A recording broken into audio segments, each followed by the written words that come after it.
Hello students, this is Anu Asthana. Today I am here with lecture 4 of chapter solutions. इसके previous lecture में हम लोगों ने देखा था कि solubility of solid in liquid, लेकिन आज हम लोग बात करेंगे solubility of gases in liquid. Clear है? तो अब हम लोग इसी को कंटिन्यू करते हैं, देखते हैं कि किन किन फैक्टर्स के ऊपर ये डिपेंड करती है और साथ ही साथ हम कुछ और टॉपिक्स भी कवर करेंगे. तो इसमें हम सबसे पहली चीज क्या ले रहे हैं, जो हमारा आज का टॉपिक है, that is solubility of gases in liquid. मतलब अगर हम लोग लिक्विड में अब क्या कर रहे हैं, गैसेस को डिसॉल्व कर रहे हैं, तो क्या होगा. ठीक, तो इसमें हम सबसे पहली बात करेंगे फैक्टर्स की, कि कौन कौन से फैक्टर्स हैं जिनके ऊपर ये डिपेंड करेगी. तो हम लोग पहले भी बात कर चुके हैं, हमने पहले भी देखा था. तो इसमें सबसे पहला जो फैक्टर आता है वो आता है nature of solute and solvent. ये हम लोग पहले भी बात कर चुके थे. अब देखिए यहाँ पर हमको पता है कि हमारा जो सॉल्यूट है वो क्या है, गैस है, और जो हमारा सॉल्वेंट है दैट इज लिक्विड. तो अब होगा क्या कि यहाँ पर जो नेचर है सॉल्यूट का, मीन्स हर गैस का जो नेचर होता है वो क्या होता है, डिफरेंट होता है. जैसे फॉर एग्जाम्पल हम बात करते हैं नाइट्रोजन की, हम लोग लेते हैं ऑक्सीजन, तो ये क्या होती है, लेस सॉल्युबल होती है, लेस सॉल्युबल होती है इन वाटर. ये पानी के अंदर कम अमाउंट में सॉल्युबल होती है. लेकिन अगर वहीं पर हम देखें कि जो हमारे पास जैसे HCl गैस हो गई, हमारे पास अमोनिया आ गया, तो ये क्या होती है, मोर सॉल्युबल होती है इन वाटर. ठीक, तो ये बेसिकली इनका नेचर है. तो यहाँ पर इसमें हम लोगों को इतना ही पढ़ना है कि ये जो नेचर है, मीन्स पहला फैक्टर हमने क्या देख लिया कि ये जो होती है कि किस टाइप की गैस है, वो सॉल्युबल उसके अंदर होगी या नहीं होगी, इसके गैस के नेचर के ऊपर डिपेंड करता है. क्लियर होता है. चलिए अब हमको क्या चीज देखनी है, दूसरा हमको पॉइंट देखना है, दैट इज टेम्परेचर. क्लियर है. देखिए टेम्परेचर ये हमारे पास एक इंपॉर्टेंट फैक्टर है. अब बेसिकली हमें करना क्या है, हमारा टारगेट क्या है, हम चाहते हैं कि हमारे पास एक कंटेनर में लिक्विड है और इस लिक्विड में हमारे पास ये गैस है, सपोज गैस के मैंने बताए हैं मॉलिक्यूल्स. हम ये चाहते हैं कि ये इसके अंदर डिसॉल्व हो जाए, है ना, ये इसके अंदर डिसॉल्व हो जाए, मीन्स यहां पर आ जाएंगे. लेकिन क्या होगा, क्या ऐसा पॉसिबल होगा, अब हम इसको देखते हैं. तो देखिए आपको पता है इनकी टेंडेंसी है, गैस तो रैंडम है ना, रैंडमली इधर से उधर मोशन करती है, तो वो नहीं चाहेगी, जो जैसा है वो वैसे रहना चाहता, ऑब्वियस सी चीज है. आप कोई फ्रीली मूव करना चाह रहा है, आप उसको जबरदस्ती बांधने की कोशिश करो तो वो अपनी इच्छा से तो बंधेगा नहीं, है ना. तो अब हम क्या करेंगे, कैसे होगा, इसी को हम लोग थोड़ा सा देखते हैं. तो अगर हम मान के चलते हैं कि हमने हाई प्रेशर लगाकर, है ना, हमने किसी तरीके से इसको क्या कर दिया, हमने सॉल्युबल कर दिया. तो जब सॉल्युबल किया तो इस कंडीशन में अगर मैं देखती हूं कि जो डेल्टा एस है ये कैसा हो जाएगा, नेगेटिव हो जाएगा. अब ध्यान करिए डेल्टा एस क्या होता है, this is called entropy. Entropy का मतलब है रैंडमनेस. ठीक, तो अब देखिए यहाँ पर हमने एक इक्वेशन पढ़ी थी, गिब्स फ्री एनर्जी की इक्वेशन थी कि कोई भी रिएक्शन स्पॉन्टेनियस है या नहीं है. तो उसके लिए आपको पता है ये क्या होता है, delta H minus T delta S के इक्वल होता है. ये इक्वेशन हमने पढ़ा है और हमें पता है कि हमारी ये जो वैल्यू है ये क्या होनी चाहिए, हमारे पास कैसी होनी चाहिए, नेगेटिव होनी चाहिए, ये आपको पता है. तो अब हमने यहाँ पर क्या किया, इसको सॉल्युबल किया, तो इसकी जो रैंडमनेस थी, अभी जो फ्रीली मूव कर रहा था, अब उतनी फ्रीली तो मूव नहीं कर पाएगा. इसका मतलब क्या हुआ कि इसकी जो एंट्रोपी थी, एंट्रोपी मतलब रैंडमनेस, तो वो कैसी हो जाएगी, कम हो जाएगी. कम का मतलब क्या हुआ, नेगेटिव हो गई. तो नेगेटिव अगर हो गई तो अब आप देखिए ये भी नेगेटिव हो गया, ये ऑलरेडी आपके पास नेगेटिव में है, तो नेगेटिव इंटू नेगेटिव क्या हो जाएगा, पॉजिटिव हो जाएगा. बात आप समझ रहे हैं. मैंने क्या कहा कि अगर हमारी जो एंट्रोपी है ये नेगेटिव हो गई, मीन्स कुछ ऐसी सिचुएशन हो गई, ये है और ये हमारी क्या हो गई, डेल्टा एस भी हमारी नेगेटिव हो गई, तो नेगेटिव इंटू नेगेटिव ये क्या हो जाएगा, ये हमारे पास पॉजिटिव टर्म हो जाएगी. तो मुझे इसको डेल्टा जी को नेगेटिव बनाने के लिए मेरे पास सिर्फ एक चीज बचती है कि मेरी जो एंथैल्पी है, डेल्टा एच जो है यानी कि एंथैल्पी जो है वो कैसी होनी चाहिए, वो नेगेटिव होनी चाहिए. बात सबको समझ में आई. और अगर मेरे पास डेल्टा एच कैसा है, नेगेटिव है, तो इसका मतलब क्या हो गया, ये कैसी रिएक्शन हो गई, ये रिएक्शन हो गई exothermic.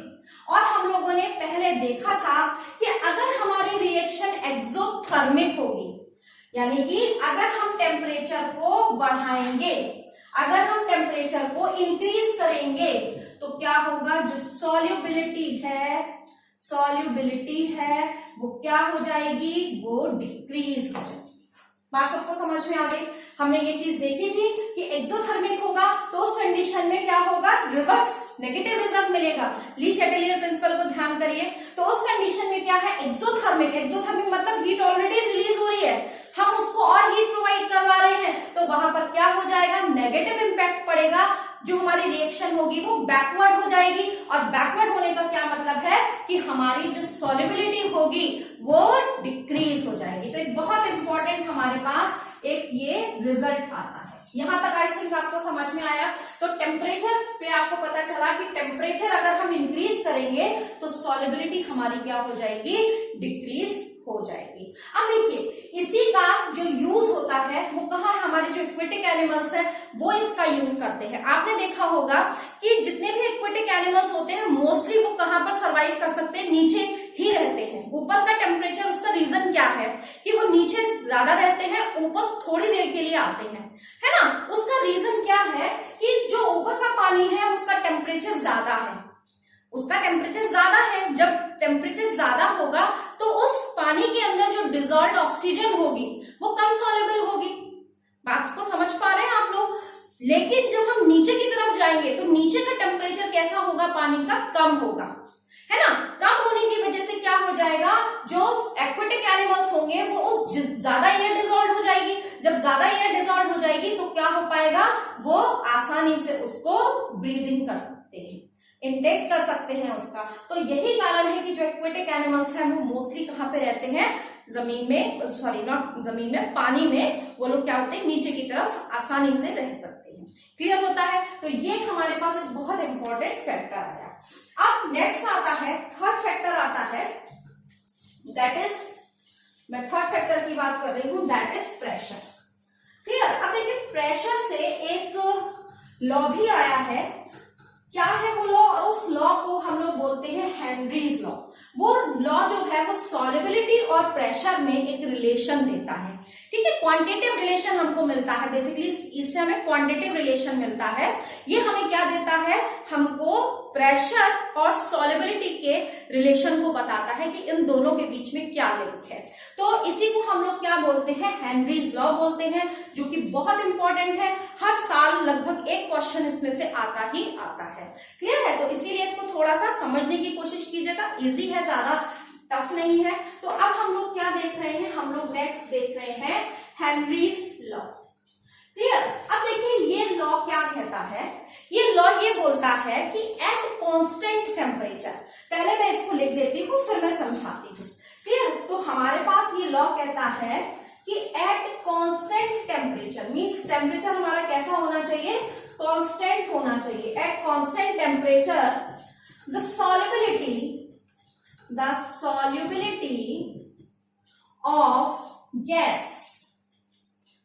of gas in liquid is directly proportional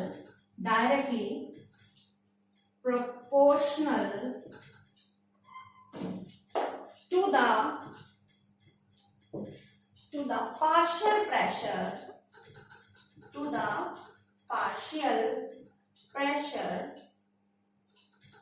of gas। Means देखो, इसको अगर हम लोग बहुत सिंपल वे में समझना चाहें तो ये लॉ हमें क्या बताता है कि पहली चीज कि हमारा जो टेम्परेचर है वो कैसा होना चाहिए, कांस्टेंट। क्योंकि टेम्परेचर अगर आप बढ़ाएंगे या घटाएंगे तो अभी आपने देखा था कि टेम्परेचर पे क्या है, सॉल्युबिलिटी डिफरेंट हो जाएगी, डिफरेंट टेम्परेचर पर सॉल्युबिलिटी डिफरेंट होगी। तो ऑब्वियसली चीज है, हम जो भी ले रहे हैं वो कैसा होना चाहिए, कांस्टेंट टेम्परेचर पर होना चाहिए, पहली चीज। दूसरी चीज, जो सॉल्युबिलिटी है यानी कि गैस को हम उसके अंदर सॉल्युबल करना चाहते हैं, वो किसके डायरेक्टली प्रोपोर्शनल होगा, डायरेक्टली प्रोपोर्शनल होगा किसके, partial pressure of the gas. कि वो जो गैस है उसका जो पार्शियल प्रेशर है, जिस गैस को हम डिसॉल्व करना चाह रहे हैं, उस पार्शियल प्रेशर है उसके डायरेक्टली प्रोपोर्शनल होगा। मतलब सीधा सीधा सा हमारे पास क्या आता है कि जो पार्शियल प्रेशर है वो किसके डायरेक्टली प्रोपोर्शनल होगा, सॉल्युबिलिटी के। बात सबको समझ में आती है। ये जो स्टेटमेंट है ये हमको हेनरीज लॉ देता है। क्लियर। अब क्या हुआ, इसमें थोड़ा सा जो डॉल्टन थे उन्होंने इसका मॉडिफिकेशन किया और फिर उन्होंने क्या किया, यहाँ पर एक सिंपल सा चेंज किया। उन्होंने ये किया कि जो सॉल्युबिलिटी था उसको रिप्लेस किससे कर दिया, मोल फ्रैक्शन, जिसे हम लोग पहले भी पढ़कर आ चुके हैं, दैट इज कार्ड। तो उन्होंने मोल फ्रैक्शन से सॉल्युबिलिटी को रिप्लेस किया और उसकी जगह पर हमारे पास एक जो कह सकते हैं मॉडिफाइड हेनरी लॉ आया, जिसको हम लोग ही मतलब जो हम यूज करते हैं वो जनरली इसी को करते हैं। वो क्या कहती है, ये हमारी फर्स्ट स्टेटमेंट है और यही हमारा सेकंड स्टेटमेंट है। ये क्या बोलता है, चीज वही है, बस सॉल्युबिलिटी की जगह यहाँ पे क्या कर दिया है, मोल फ्रैक्शन कर दिया है। तो ये स्टेटमेंट क्या बोलता है कि जो मोल फ्रैक्शन है that is mole fraction of gas, clear, in the solution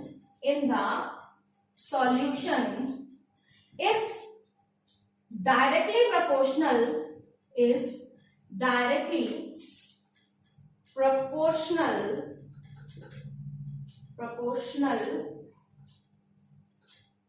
to the partial pressure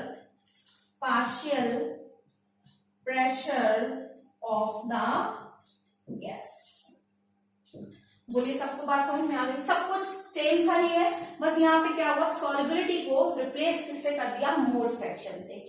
उसका एक रीजन ये भी हो सकता है कि मोल को कैलकुलेट करना बहुत आसान हो जाता है, सिर्फ नंबर ऑफ मोल्स आप आसानी से निकाल सकते हैं। ठीक है, देखो जो भी रीजन है, लेकिन हमें अभी यहाँ पर यही चीज पढ़ना है कि जो मोल फ्रैक्शन है that is directly proportional to the partial pressure, directly proportional to the partial pressure. ये चीज हमें देखनी है। मतलब अगर हम इसको मैथमेटिकली रिप्रेजेंट करना चाहें इसी स्टेटमेंट को, तो हम किस तरीके से बोल सकते हैं कि जो पार्शियल प्रेशर है it is directly proportional to the mole fraction, that is mole fraction.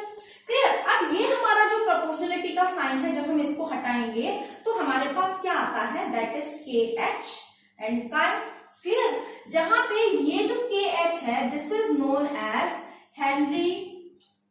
Henrys law constant.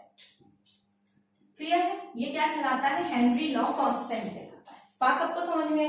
अब देखिए यहां पर एक बहुत इंपॉर्टेंट चीज आती है हमारे पास निकल के। पहली बात तो आपको यहाँ पे क्या समझ में आ गया कि जब आप प्रेशर को इंक्रीज करेंगे तो सॉल्युबिलिटी क्या होगी, इंक्रीज होगी। यहां से आपके पास एक कंक्लूजन आया इस स्टेटमेंट से कि प्रेशर को इंक्रीज करने पर जो सॉल्युबिलिटी है वो क्या हो जाएगी, इंक्रीज हो जाएगी। प्रेशर का अगर हम फैक्टर देखना चाहें, ठीक। तो अब देखिए यहां से और भी चीजें हमारे पास निकल के आई कि अगर हम यहाँ पर इस चीज को ध्यान से देखें तो हम यहाँ पे एक रिलेशन देख सकते हैं के एच और इस मोल फ्रैक्शन के बीच में। तो देखिए अगर मैं इसको मैं यही लिख देती हूँ, जो हमारे पास कंक्लूजन आता है कि जो के एच होता है मीन्स हेनरी लॉ कांस्टेंट जो है it is inversely proportional to the mole fraction mean solubility. सीधा सा मोल फ्रैक्शन क्या है, सॉल्युबिलिटी। तो हम उसको सॉल्युबिलिटी के टर्म्स में अगर समझेंगे तो ज्यादा कन्वीनियंट रहेगा। मीन्स क्या है कि जो हेनरी लॉ कांस्टेंट है वो किसके ऊपर डिपेंड, वो इनवर्सली प्रोपोर्शनल है किसके, सॉल्युबिलिटी के। मतलब डिफरेंट गैसेस की जो सॉल्युबिलिटी होगी वो कैसी होगी, डिफरेंट होगी। ये बात तो आपको क्लियर है। अभी आपने स्टार्टिंग में ही देखा था कि नेचर ऑफ गैसेस के ऊपर डिपेंड करता है। ठीक है, तो यहाँ पे क्या है कि अगर सॉल्युबिलिटी या अगर KH की वैल्यू ज्यादा है, हेनरी लॉ कांस्टेंट की वैल्यू ज्यादा है, तो जो सॉल्युबिलिटी होगी वो कैसी होगी, कम होगी। यहां से क्या कंक्लूजन निकल कर आया कि अगर KH की वैल्यू ज्यादा है तो सॉल्युबिलिटी कैसी होगी, सॉल्युबिलिटी आपकी कम होगी, सॉल्युबिलिटी डिक्रीज होगी। एक तो आपके पास ये चीज आ गया। ठीक है, अब आपको ये बात भी और पता होनी चाहिए कि जो KH है यानी कि जो हेनरी लॉ कांस्टेंट होता है it is directly proportional to temperature. मतलब कि ये टेम्परेचर के डायरेक्टली प्रोपोर्शनल है। टेम्परेचर बढ़ाएंगे तो जो आपकी हेनरी लॉ कांस्टेंट है उसकी वैल्यू ज्यादा हो जाएगी। जब उसकी वैल्यू ज्यादा हो जाएगी तो क्या हो जाएगा, सॉल्युबिलिटी डिक्रीज हो जाएगी। आती है सबको बात समझ में? तो बेसिकली ये हमारे पास क्या था, हेनरी लॉ कांस्टेंट का फंडा मतलब पूरा रूल था। अब इसको हम थोड़ा सा और देखते हैं कि अगर हम इसका ग्राफ प्लॉट करना चाहें तो देखिए जरा इसको कंपेयर करिए। इस वाले स्टेटमेंट की बात कर रहे हैं हम लोग, इसे कंपेयर करते हैं तो इसको हम लोग y is equal to mx से कर सकते हैं कंपेयर, है ना। तो ये क्या हो गया, हम यहाँ पर y एक्सिस पर प्रेशर, मैं यहाँ बना देती हूँ एक ग्राफ, y एक्सिस पर हम लोग क्या ले लेते हैं, प्रेशर को ले लेते हैं। क्लियर है, ये हमने प्रेशर लिया। x एक्सिस पे हम लोग क्या ले लेते हैं, मोल फ्रैक्शन ले लेते हैं।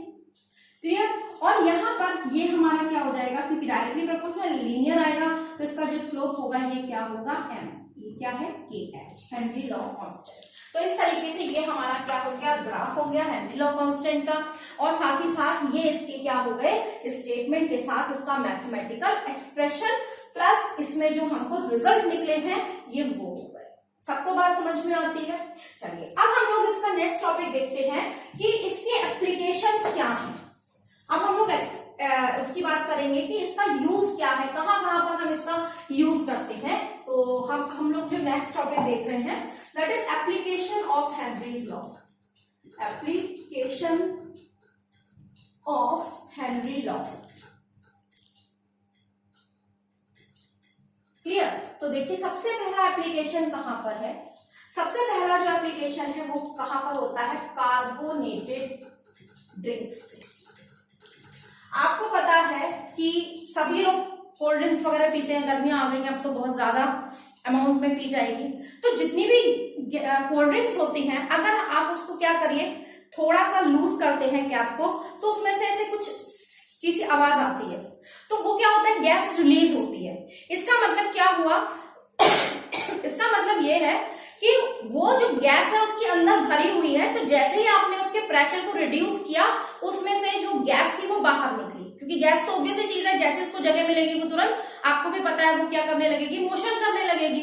तो इसका मतलब क्या हुआ कि हम लोग इसका जो हेनरी लॉ है इसका यूज करते हैं कि हम लोग हाई प्रेशराइज मींस बहुत ज्यादा प्रेशर लगाकर हम जो गैसेस हैं उसको क्या कर देते हैं, कंप्रेस कर देते हैं, क्योंकि आपको भी पता है कि गैसेस के अंदर कंप्रेसिबिलिटी का फीचर होता है।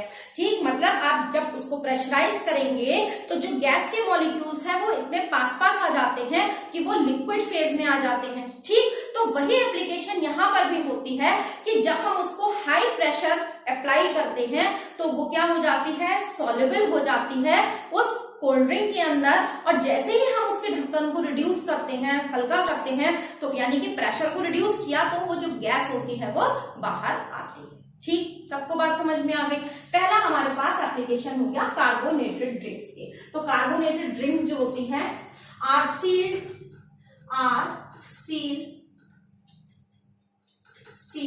With high pressure. ठीक है, दूसरी बात जो दूसरा इसका वो है एप्लीकेशन है वो है स्कूबा डाइवर्स। देखिए स्कूबा डाइवर्स क्या होते हैं, बेसिकली जो गोताखोर जिन्हें हम लोग बोलते हैं, यानी कि जो समुद्र में है ना, सी अंडर द सी जाते हैं, तो वो लोग क्या होते हैं, आपको भी पता है कि वो लोग सिलेंडर्स लेके जाते हैं, उनके बैक पर एक सिलेंडर बंधा होता है। तो उसका रीजन क्या होता है, देखिए आपको ये बात पता है कि हम लोग क्या करते हैं, ऑक्सीजन को ब्रीद इन करते हैं, आपको ये बात पहले से भी पता है।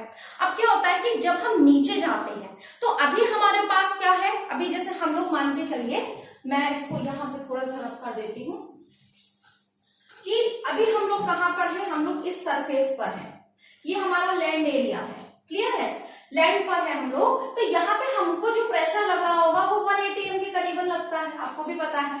लेकिन जब हम लोग नीचे की तरफ जाएंगे तो क्या होगा कि ये प्रेशर जो होगा वो बढ़ जाएगा।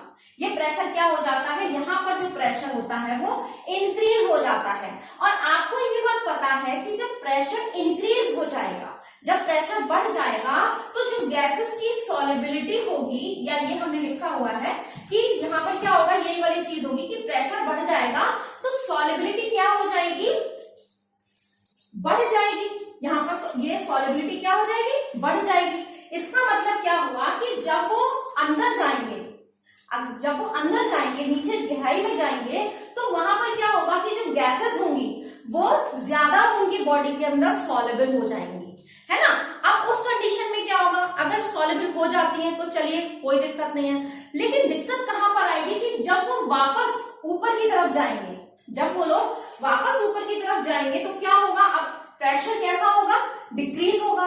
तो जब प्रेशर डिक्रीज हो जाएगा तो गैसेस की सॉलिबिलिटी भी कैसी हो जाएगी, कम हो जाएगी। मतलब अभी जो आपके बॉडी के अंदर डिसॉल्व हो चुकी थी, सॉलिबल हो चुकी थी गैसेस, अब तो क्या होंगे, वो रिलीज होना स्टार्ट करेंगी। तो उस कंडीशन में क्या होगा कि बबल्स का फॉर्मेशन होगा, आपकी जो वेव्स है उनमें बबल्स का फॉर्मेशन होगा, और उस बबल्स के फॉर्मेशन के कारण जो पेन होता है उसे हम लोग क्या बोलते हैं, बेंड्स। यानी कि हम सिंपली बोलते हैं कि बेंड्स क्रिएट होंगे, और ये बेंड्स इतने ज्यादा पेनफुल होते हैं कि किसी किसी की डेथ भी हो सकती है ना। तो उस कंडीशन से बचाव करने के लिए हम क्या करते हैं, जो हम सिलेंडर लेके जाते हैं, जो स्कूबा डाइवर सिलेंडर्स लेके जाते हैं, उसमें बेसिकली क्या होता है, नाइट्रोजन का अमाउंट ज्यादा होता है, ऑक्सीजन का अमाउंट थोड़ा सा कम होता है ना। लेकिन अगर वो खाली इन दोनों का मिक्सचर लेके जाएंगे तो क्या होगा, यही प्रॉब्लम क्रिएट होगी बेंड्स वाली। तो इस बेंड्स से प्रिकॉशन करने के लिए वो क्या करते हैं, इसके अंदर हीलियम को भी ऐड कर देते हैं। तो हीलियम जो गैस होती है वो आपको भी पता है इनर्ट होती है, तो इनर्ट होने के कारण क्या होती है कि वो ज्यादा सॉल्युबल नहीं होने देती है ना। तो जब ज्यादा सॉल्युबल नहीं होगी तो वो जो बेंड्स की कंडीशन आ रही है वो कैसी हो जाएगी, कम हो जाएगी, और हीलियम डाइल्यूट करने का भी काम करती है। तो बेसिकली क्या होगा, जो बेंड्स की कंडीशन होगी वो बहुत कम हो जाएगी, और इस तरीके से जो डाइवर्स होंगे वो आसानी से बिना पेन के ऊपर आ सकते हैं। बात सबको समझ में आती है। ये हमारा हो गया एप्लीकेशन स्कूबा डाइवर्स का।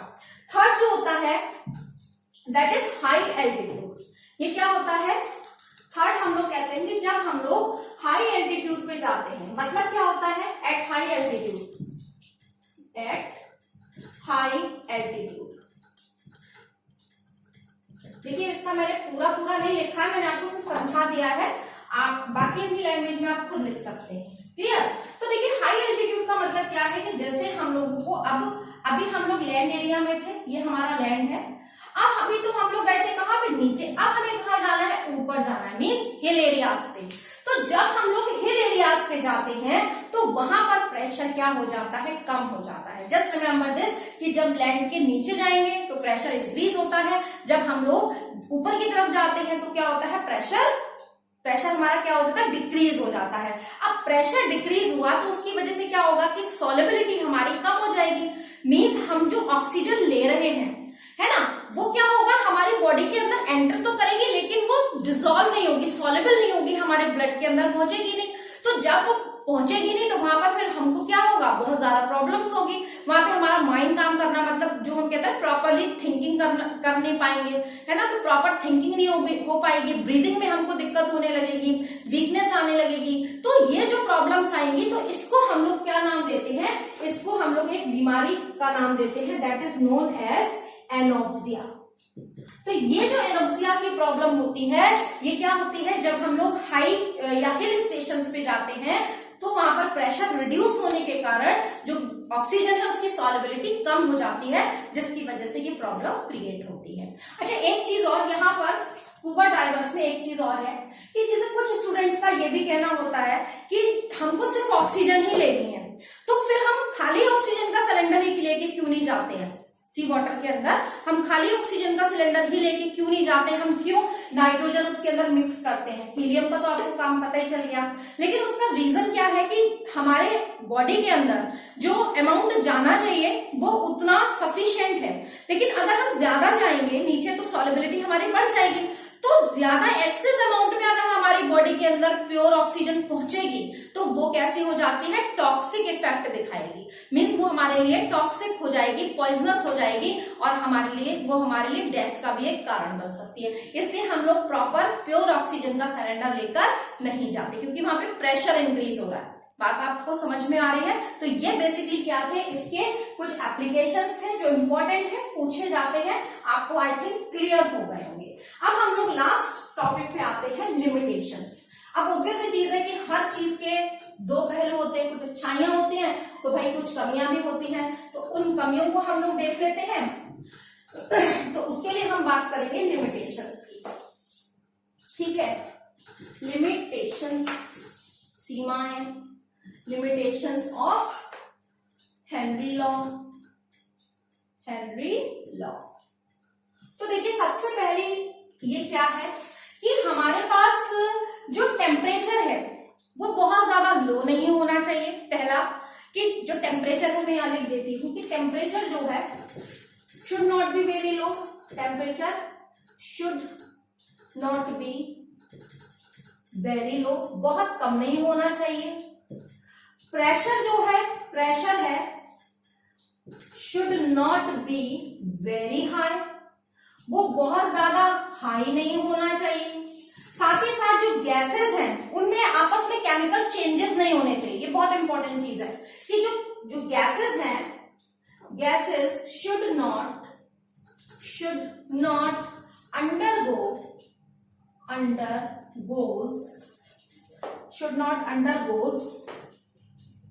undergoes केमिकल रिएक्शन, ठीक है। मतलब रिएक्शंस नहीं होने चाहिए, केमिकल चेंजेस नहीं होने चाहिए। साथ ही साथ लास्ट क्या आता है कि जो गैसेस हैं, गैसेस उनके बीच में एसोसिएशन और डिसएसोसिएशन नहीं होना चाहिए। वो आपको पता है ना, आयनाइजेशन हो जाना उसका। तो gases should not undergoes dissociation, dissociation spelling थोड़ी सी गलत हो गई, एसोसिएशन और एसोसिएशन, यानी कि ये कुछ कमियां हैं। या सिंपली अगर हम बात करें तो ये जो रूल है ये क्या है, सिंपली बहुत ज्यादा हाई टेम्परेचर पे नहीं होना चाहिए, है ना, सॉरी टेम्परेचर बहुत कम नहीं होना चाहिए। साथ ही साथ जो प्रेशर है उसका वो बहुत ज्यादा नहीं होना चाहिए। मीन्स आप कह सकते हो कि एप्लीकेबल है आइडियल गैसेस पर, है ना। तो वो कुछ ही कंडीशंस में ही क्या होता है, वो आइडियल गैसेस की तरह से वर्क करती हैं, आपको भी पता है। तो ओवरऑल ये हमारा क्या था आज का, हमने देखा कि किस तरीके से जो गैसेस होती हैं वो जो आपका लिक्विड है उसके अंदर सॉल्युबल होती हैं, कौन कौन से फैक्टर्स हैं जो उनको अफेक्ट करते हैं, और साथ ही साथ हमने हेनरी लॉ को देखा और उसके एप्लीकेशंस और लिमिटेशंस को देखा। आई होप कि आपको समझ में आया होगा, और अगर आपके जो भी डाउट्स हैं आप उनको प्लीज कमेंट सेक्शन में लिखकर मुझे जरूर बताइए। Thanks a lot.